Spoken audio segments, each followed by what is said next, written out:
Wantootuma mana keenya keessatti argannu karaa salphaadhaan baasii tokko osoo hin baasin mala ittiin foroforii balleessuu dandeenyu wantootuma nyaataaf mana keenya keessatti nu fayyadan gara rifeensa keenyattis yoo fayyadamne foroforii ofirraa balleessuu ni dandeenya.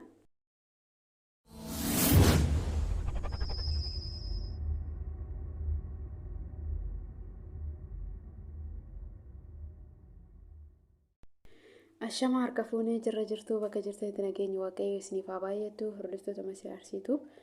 Guyyaa har'aas viidiyoo birootiin walitti deebineetii jirra. Viidiyoo guyyaa har'aa keessatti karaa salphaa ta'een akkamitti foroforii ofirraa balleessuu dandeenya kan jedhudha. Egaa foroforiin akka nu qabu yookiin immoo rifeensi keenya akka foroforii qabaatu kan taasisu yeroo baay'ee rifeensi keenya ni goggoga yoo ta'e foroforiin akka nu qabu ni taasisa jechuudha. Inni biraan mootii shaampoo fi koondishinarii nuti fayyadamnudha. Inni sunis rifeensa keenyaaf hin tolu yoo ta'e haala saniin akkasittillee nutti dhufuu ni danda'a yeroo baay'ee jechuudha. Shaampoon tokko yoo nu hin fayyadne yookiin yoo rifeensa keenyaaf hin tolle amala nu hooksisuu qaba jechuudha. Kanaaf yeroo shaampoo fi koondishinarii illee fayyadamnu nu tasmamma'ee jira moo akkam jennee isa kana ilaaluun barbaachisaadha. Fayyadamuu qofa osoo hin taane jechuudha. Yeroo amala nu hooksisuu ni qaba yoo ta'e wanta akkasiisan dhiisuu qabna fayyadamuu hin qabnu jechuudha. Kan rifeensa keenyaaf ta'u ilaallee bitachuu qabna jechuudha. Fakkeenya kan anaaf shaampoodhaan tasmammoo isin tasmamma'uu dhabuu danda'a waan ta'eef jechuudha.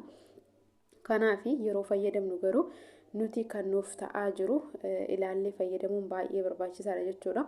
Inni biroo immoo wantoota haala kamiin erga foroforii nutti dhufe immoo akkamitti balleessuu dandeenya maal fayyadamuu qabna kan jedhuu fi isa tokkoffaa irratti qurunfuudha. Qurunfunni rifeensa keenya guddisuu irratti illee ta'ee foroforii balleessuu irratti illee gahee guddaa qaba. Akkasumallee nyaata keessatti qurunfunni gahee guddaa qaba jechuudha. Yeroo baay'ee nyaata keessatti ni fayyadamna. Akkasumas immoo rifeensa keenyaaf akkasumatti gahee guddaa nuuf qaba jechuudha. Kanaaf haala kamiin fayyadamna yoo jenne ni affeella dura ni miicina erga xiqqoo ishii ni miicina jechuudha. Gubbaasaa xiqqoo nu lullaana sana booda ni daffisna jechuudha. Sirriitti erga daffee booda gizee daffisnu bishaan isaa yeroo gaaziitti baay'isuu hin qabnu yookiin abiddatti baay'isuu hin qabnu qas jedhee dafuu qaba jechuudha. Sababbiin isaa xaamini yookiin dhamni isa keessa jiru sun gara bishaanitti qas jedhee keessaa nu bahuu qaba waan ta'eef jechuudha. Osoo ibidda itti hin jarjarsin yookiin itti hin guddisin kan affeeluu qabnu jechuudha. Erga affeellee booda ni dhimbifna osoo hin dhimbifin dura dhiifama meeshatti naqna jechuudha. Meeshatti naqannee osoo nu danda'amee bulchine baay'ee bareeda. Sababbiin isaa dhamni keessa jiru suni sirriitti itti nu baha waan ta'eef jechuudha. Gara bishaanitti nu baha. Kan nu fayyadu bishaan isaati malee firee isaati miti waan ta'eefiyyuu osoo bulchine gaafa boromtii san fayyadamne baay'ee bareeda jechuudha. Haala saniin fayyadamanii akkasittillee kanan jijjiirama irraa argadde. Sana booda rifeensa keenya hin miicina. Erga miicinee nutsuu goonee booda mi'a itti fayyadamnu sanitti naqne keessa isaatitti naqne maasaajii goona jechuudha. Yeroo jalqaba fayyadamnuuf xiqqoo amala nama gubuu hin qaba waan nafi kiyya fayyadamee beekuufi xiqqoo ishee nama guba jechuudha. Haa ta'u malee garuu dhiibbaan inni nurra geessisu tokkollee hin jiru. Maaliif keemikaala hin qabu waan ta'eef jechuudha. Qurunfudumaa fi bishaan waan ta'eef iyyuu jechuudha. Maaliif rifeensi keenya keessi isaa waan nu hooksisuuf waan hoognuuf qeensa keenya waan madeessuu dandeenyuuf yommuu madaasan tuqu nu guba jechuudha. Xiqqoo ishee garuu yeroo 2-3 dhugaatti deebisnu immoo homaa jijjiiramaa irraa argachaati kan deemnu jechuudha. Haala saniin erga fayyadamnee booda hin miicinu akkasumatti dhiisna jechuudha. Miicuu hin qabnu maaliif dura miicine nutsuu irratti fayyadamne waan ta'eef iyyuu rifeensa keenya erga miicine finnee booda fayyadamne waan ta'eef hin miicinu akkasumatti qibaatii dibanne rifeensa keenya dhoofna malee erga fayyadamne booda miicuu hin qabnu jechuudha. Akkasumatti teechisne hanga guyyaa rifeensa miicannutti torbeettis ta'a.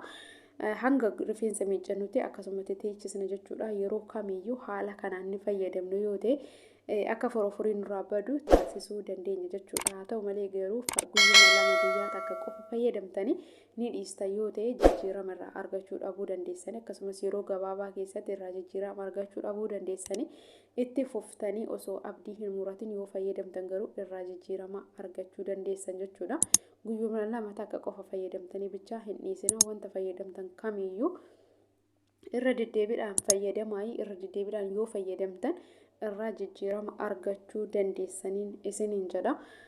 Inni biroo immoo forforii balleessuudhaaf wanta nu gargaaru keessaa shunkurtii diimaadha. Shunkurtii diimaa haala kamiin fayyadamna yoo jenne shunkurtii diimaa erga quncisnee booda ni miicina. Erga miicinee booda faqaffaquus ni dandeenya. Yoo mootii makiinaa ittiin daaknu yookiin maashina ittiin daaknu yoo qabaanne haala saniin shunkurtii keenyas daakuu ni dandeenya jechuudha. Erga daaknee booda ni cuuffina. Osoo carqiidhaan cuunfinee baay'ee bareeda. Sababbiin isaa fireen isaa yookiin mootii sinixaariin isaa shunkurtii sun daakamee xixiqqaan hafu suni akka gara bishaanii san hin baaneef jechuudha. Na rifeensa keenya irratti maxxana waan ta'eef nu kan nu fayyadu bishaan isaa qofaadha waan ta'eefiyyuu kanaaf osoo carqiidhaan cuunfine baay'ee gaariidha jechuudha. Kanaaf bishaan isaa qofaadha yoo carqiidhaan cuunfine kan bahu. Wanfiiti yookiin gingilchaa xiqqoo takkallee ni jirti ishiidha illee yoo fayyadamne garuu hanga tokko fireen isaa ittiin jalaa bahuu danda'a. Yoo dandeessan carqiidhaan osoo fayyadamtanii baay'ee gaariidha.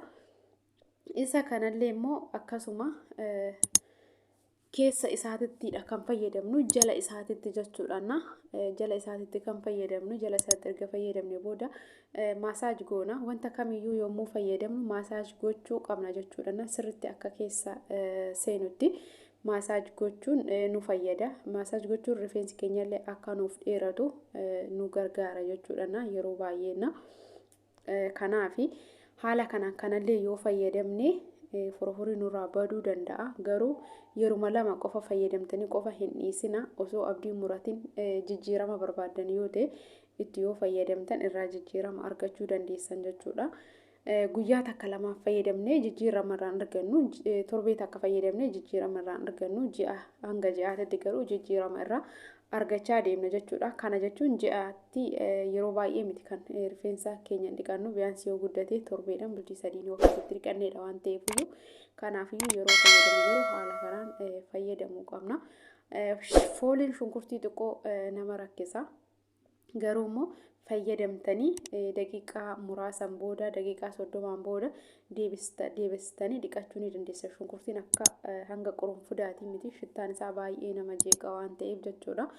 Kanaafiyyuu haala kanaan yoo fayyadamne forforiin akka nurraa badu taasisuu ni dandeenya karaa salphaadhaan jechuudha. Shaampoodhaanis baduu ni danda'ama. Garuu immoo ni deebi'a hanga tawassaniin booda ni deebi'a. Hanga tawassaniif ni bada shaampoo yoo fayyadamne jechuudha.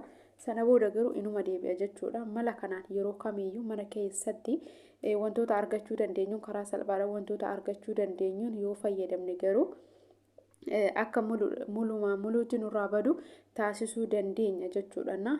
Karaa salphaadhaan rifeensi keenya yoo forforiin keessa jiraate takka guddachuu nuuf hin danda'u jechuudha. Yeroo baay'ee nu hooksisa. Sa'aatii nu hooksisu sanatti rifeensi keenya akka ciccitu taasisa waan ta'eef jechuudha. Hin ciccita yeroo san guddachuu hin danda'u jechuudha. Kanaafi haala kana fayyadama.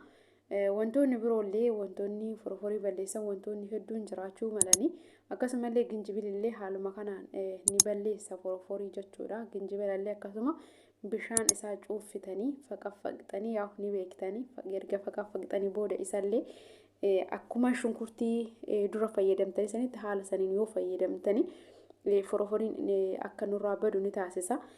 Akkasumallee ginjibillee rifeensi keenya akka guddatullee nu gargaara jechuudha.